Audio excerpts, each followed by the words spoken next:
27 دسمبر 1979 کی شام افغانستان کے دارالحکومت کابل کی شمال میں واقع تاج محل کے اندر آپریشن اسٹارم 333 کا آغاز ہوتا ہے۔ افغان فوجی وردیوں میں ملبوس سوویت اسپیشل فورسز اپنے ٹھکانوں سے نکلے اور افغان صدارتی محل پر حملہ کر دیا۔ صدارتی محل کی حفاظت کے لیے 2500 کے قریب افغان نیشنل آرمی کے جوانوں کے علاوہ 30 کے قریب پیلیس گارڈز بھی افغان صدر حفیظ اللہ امین کی حفاظت کر رہے تھے۔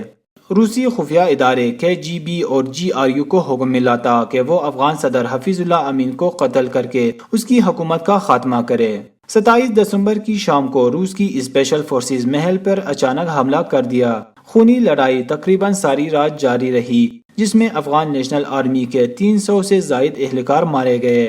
افغان صدر حفیظ اللہ امین کو ان کے 11 سالہ بیٹے سمیت قتل کر دیا۔ آپریشن میں 660 روسی کمانڈوز حصہ لیے تھے، جس میں سے 14 کے قریب مارے گئے اور 25 زخمی ہوئے۔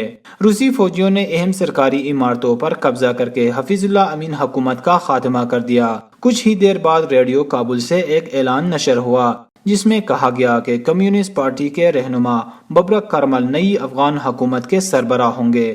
روسی فوجیوں نے کس کی اپیل پر یہ آپریشن کیا، حفیظ اللہ امین کو کیوں قتل کیا، سور انقلاب کیا تھا اور کیسے افغان مجاہدین نے روسیوں کے خلاف جہاد کا اعلان کیا، یہ سب ہم جانیں گے اس معلوماتی ویڈیو میں۔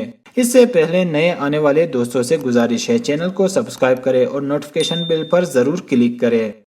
افغانستان سن 1919 کو آزاد ہوا۔ 1933 تا 1973 بادشاہت کا دور رہا۔ کنگ ظاہر شاہ پچھلے 40 برس سے ملک کے بادشاہ چلے آ رہے تھے۔ بادشاہت کا یہ سلسلہ اس وقت ٹوٹا جب محمد ظاہر شاہ علاج کی خاطر اٹلی گئے تو ان کے کزن داؤد خان نے ان کا تختہ الٹ دیا۔ داؤد خان سابق وزیر اعظم اور حاضر سروس لیفٹیننٹ جنرل تھے۔ داؤد خان بغیر کسی خون خرابے کے بادشاہ کو معزول کر دیا۔ چونکہ ظاہر شاہ نے اپنی حکومت کے دوران افغانستان میں زیادہ خدمات نہیں کیے تھے، لہٰذا ان کی حمایت میں کوئی سامنے نہیں آیا۔ افغان آرمی کی مدد سے اقتدار میں آنے کے بعد داؤد خان بادشاہ بننے کی بجائے ملک کو جمہوری خطوط پر استوار کرنے کی کوشش کی۔ اس طرح داؤد خان افغانستان کے پہلے صدر بنے۔ داؤد خان کی پالیسی سیکولر تھی، چونکہ افغانستان کے لوگ زیادہ تر قبائلی ہیں، مذہب کی طرف ان کے رجحان زیادہ ہے، اس لیے وہ داؤد خان کی پالیسیز کو پسند نہیں کرتے تھے۔ بہت جلد عوام حکومت کے خلاف ہو گئے۔ افغانستان میں ہمیشہ سے یہ کلچر رہا ہے کہ جو بھی حکومت میں آتے اپنے مخالفین کو سختی سے دبانے کی کوشش کرتے تھے۔ داؤد خان نے بھی یہی کیا۔ خاص طور پر اپوزیشن جماعت People's Democratic Party of Afghanistan کے کئی کارکنوں کو اس وجہ سے قتل کیا کیونکہ وہ حکومت کے خلاف بولتے تھے۔ اور جب اکبر خیبر نامی شخص جو کہ PDPA کا ایک اہم کارکن تھا کا قتل ہوا تو حکومت کے خلاف باقاعدہ بغاوت کا آغاز ہوا۔ داؤد خان کی صدارت 4 سال چلی۔ آخر اپریل 1978 میں communist party People's Democratic Party of Afghanistan یا PDPA نے روس اور افغان نیشنل آرمی کے ساتھ مل کر ان کا تختہ الٹ دیا۔ داؤد خان سمیت ان کے تمام خاندان کو ہلاک کر ڈالا۔ اس بغاوت کو سور انقلاب کے نام سے جانا جاتا ہے۔ سور افغان کیلنڈر کے ایک مہینے کا نام ہے۔ سور انقلاب کے فوراً بعد ملک گیر مظاہرے شروع ہو گئے اور جلد ہی یہ مظاہرے مسلح بغاوت میں تبدیل ہو گئی۔ سور انقلاب کی وجہ سے نیشنل سولوشن فرنٹ نامی ایک تحریک وجود میں آئی جس کا مقصد روس نواز حکومت کا خاتمہ تھا۔ PDPA مزید 2 دڑوں میں تقسیم تھی، یعنی یہ ایک طرح سے اتحادی پارٹی تھی۔ ایک تھا خلق گروہ اور دوسرا پرچم۔ خلق گروہ کے سربراہ نور محمد ترکی اور حفیظ اللہ امین تھے، جبکہ پرچم میں ببرک کارمل اور ڈاکٹر نجیب اللہ تھے۔ داؤد خان کے قتل کے بعد روس نے نور محمد ترکی کو افغان صدر بنایا۔ سور انقلاب کے بعد عوامی جمہوریہ افغانستان کا قیام عمل میں آیا۔ انقلابی حکومت نے افغانستان میں ایک غریب دوست اور کسان دوست سوشلسٹ معاشی ایجنڈا متعارف کرایا۔ PDPA نے آتے ہی جو اصلاحات کی ان میں عورتوں کو برابری کے حقوق دلوانا، کسانوں کے قرضوں کی معافی، دلہن خریدنے کی رسم کا خاتمہ وغیرہ جیسے اقدامات شامل تھے۔ افغانستان کے پشتون معاشرے کو یہ سب چیزیں منظور نہیں تھی، یعنی ایک طرح سے ہم کہہ سکتے ہیں کہ ملک کے ایک بڑے طبقے کو ترقی اور آزاد خیالی پسند نہیں تھی۔ یہی وجہ تھی کہ پی ڈی پی اے کو گرانے کے لیے مسلح بغاوت روز بروز طاقت پکڑ رہی تھی۔ ابتدائی دنوں میں بغاوت کا مقصد افغان حکومت کو گرانا تھا۔ رفتہ رفتہ یہ ایک بہت بڑی جنگ میں تبدیل ہوئی اور آخر کار سوویت یونین کو اس آگ میں کودنا پڑا۔ روسی خفیہ ادارے کے جی بی کی افغانستان میں گہری جڑیں تھیں اور افغانستان کی صورتحال کا بغور جائزہ لے رہے تھے۔ آخر 12 دسمبر 1979 کو سوویت یونین کے سربراہ لیونڈ بریژنیو نے خطے کی تقدیر پر مہر لگا دی۔ روسی نہیں چاہتے تھے کہ افغان حکومت کے خلاف چلنے والی بغاوت ایک ایسی شکل اختیار کر لے جو حکومت کو ہی اڑا کر رکھ دے۔ روس کو معلوم تھا کہ افغان فوج بڑی حد تک غیر مؤثر ثابت ہو رہا ہے اور باغی ملک بھر میں اپنی کارروائیوں کا دائرہ کار بڑھا رہے ہیں۔ حفیظ اللہ امین جو خود حکومت میں تھے اپنی سیاسی مفاد کی خاطر فوج کو برگشتہ کر رہے تھے اور باغیوں کے ساتھ بھی ان کے رابطے تھے۔ حفیظ اللہ امین روسی مشوروں پر بھی عمل نہیں کرتے تھے، جس کی وجہ سے افغان حکومت تیزی سے کمزور ہو رہی تھی۔ 15 مارچ 1979 ہرات شہر میں بغاوت ہوئی۔ بغاوت کو دبانے کے لیے کابل سے آرمی کی 17 ڈویژن کو بھیجا گیا۔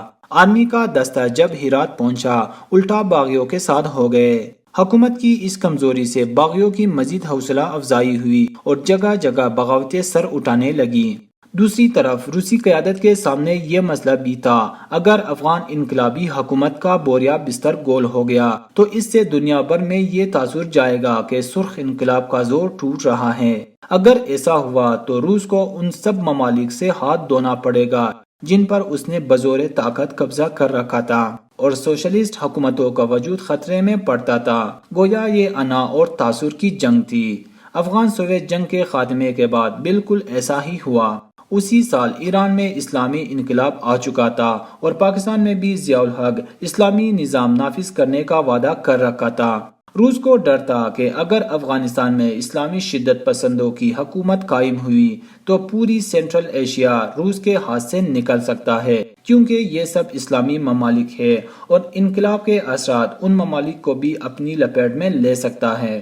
افغانستان پر روسی حملے کی ایک اور وجہ یہ بھی تھی کہ U S S or her صورت میں حفیظ اللہ امین کو راستے سے ہٹانا چاہتا تھا، کیونکہ حفیظ اللہ امین نے روس کی حمایت یافتہ سوشلسٹ رہنما نور محمد ترکی کو قتل کروا دیا تھا، اور ساتھ ساتھ روس کو یہ اطلاعات بھی مل رہی تھی کہ حفیظ اللہ امین امریکہ کے ساتھ تعلقات استوار کرنے کی کوشش کر رہے ہیں۔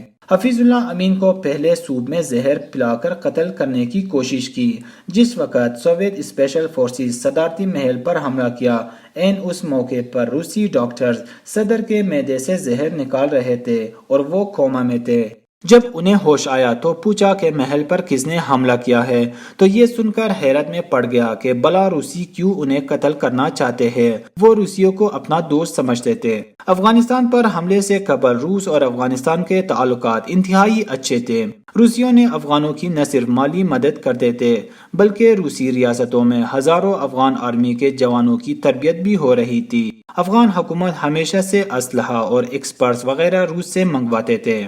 ٹریٹی آف فرینڈشپ کے نام سے افغانستان اور روس نے آپس میں ایک معاہدہ کیا تھا جس کی روح سے افغان حکومت کی اپیل پر روس کبھی بھی افغانستان میں فوجی مداخلت کر سکتے تھے۔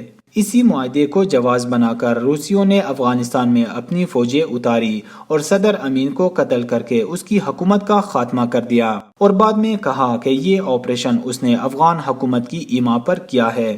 افغانستان میں جنگ کا آغاز سیاسی انتشار کا نتیجہ تھا۔ صدر حفیظ اللہ امین کی ہلاکت کے بعد سوویت یونین کی حمایت سے اس وقت کے پی ڈی پی اے کے پرچم دڑے کے ببرک کارمل کو اقتدار سونپا گیا اور پھر افغان حکومت اور سوویت یونین ایک طرف ہو گئی، جبکہ مجاہدین ان کے خلاف غیر روایتی جنگ لڑتے رہے۔ عالمی برادری اور اسلامی ممالک نے روس کی اس اقدام کی بھرپور مخالفت کی اور سوویت یونین کو افغانستان سے نکل جانے کا مطالبہ کیا، لیکن سپر پاور روس نے کسی کی نہیں سنی اور افغانستان میں فوجی کارروائیوں کا ایک طویل سلسلہ شروع کیا۔ امریکہ، پاکستان، سعودی عرب، ایران، برطانیہ، چائنا اور دیگر مغربی ممالک آخری دم تک افغان مجاہدین کی پشت پناہی کرتی رہی۔ مجاہدین کی مدد کے لیے باقی اسلامی ممالک سے ہزاروں جنگجو افغانستان میں داخل ہوئے اور روسی فوجوں کے خلاف غیر روایتی جنگ جاری رکھی۔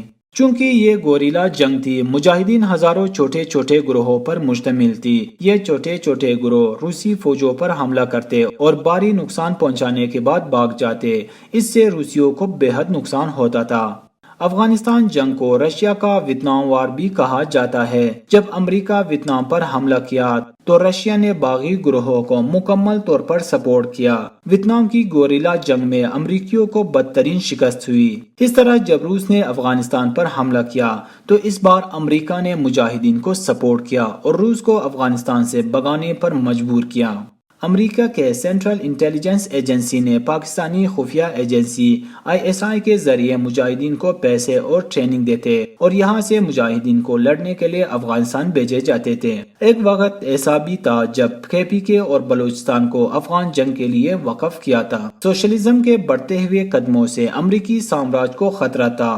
آپریشن سائیکلون کو امریکی تاریخ کا سب سے مہنگا آپریشن کہا جاتا ہے، جس کے ذریعے امریکہ نے مجاہدین کی مدد کے لیے اربوں ڈالرز اس جنگ میں لگا دیے۔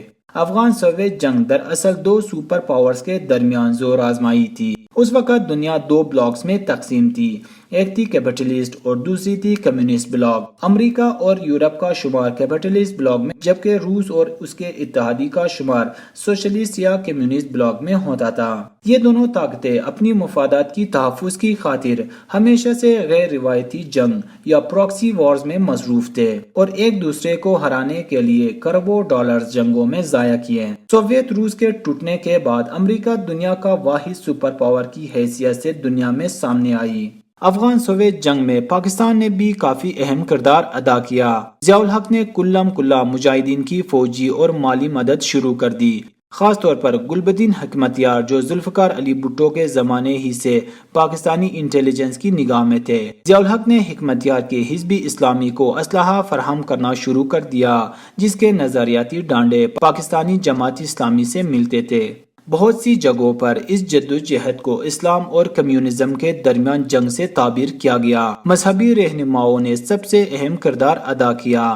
افغانستان کے کونے کونے میں مسجد کی منبروں سے کمیونزم کی گھناؤنی شکل لوگوں کے سامنے پیش کی۔ روس کا خیال تھا کہ اس کی فوجیں چند ماہ کے اندر اندر لوٹ جائے گی، لیکن بالآخر 15 فروری 1989 کو آخری روسی دستے نے افغانستان سوویت یونین سرحد پر دریائے آمو کے اوپر قائم حیرتان پل عبور کر کے سوویت یونین میں قدم رکھا۔ تو اس دوران 9 سال اور 2 ماہ گزر چکے تھے اور دنیا کی دوسری سپر پاور آخری ہچکیاں لے رہی تھی۔